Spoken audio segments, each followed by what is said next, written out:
let me ask you this. When are you cynical?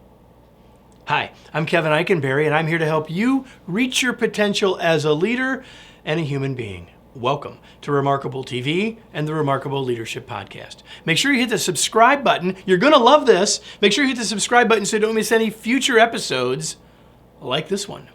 Are you ready? Let's get started. I asked you, when are you cynical? But before we get to that, let's talk about a question that matters. When we are cynical, not when are you, but when we are, what happens?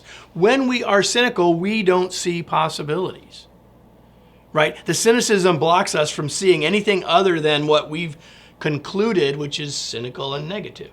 When we are cynical, we can't be curious because we've stopped the chance for curiosity with the cynicism. When we are cynical, we won't learn.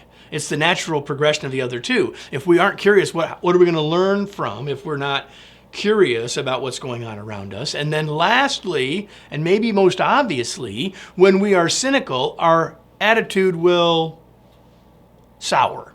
I don't know. We become more negative when we're more cynical. When we are, and maybe easier to see in others, right?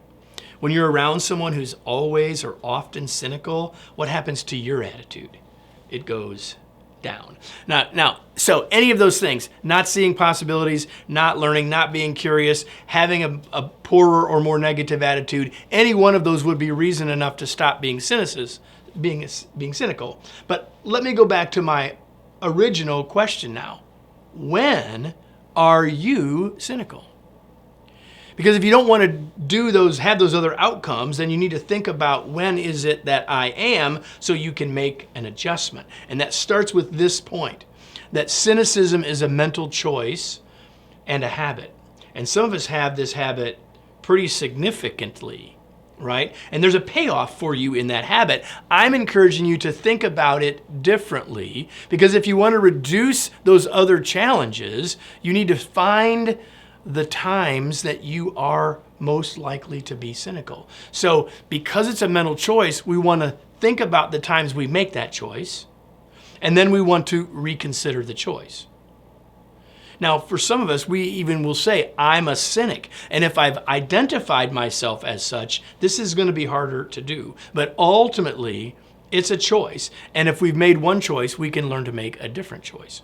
And the last thing is, if we say, hey, I don't want some of those outcomes, and I do notice that in these situations I am more cynical, and I'm trying to reconsider my choice about that, what do? Like when we're changing a habit, the best thing to do is to replace the habit. And I'm suggesting you replace cynicism with curiosity.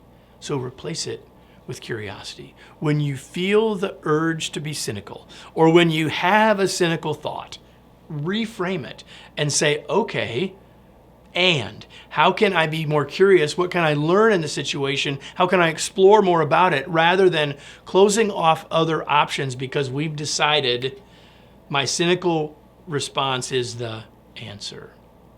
I hope you found this useful. And if you did, I want you to make sure you remember my remarkable reminder. You might call yourself a cynic or have a cynical streak to you, but ask yourself, is that really serving you?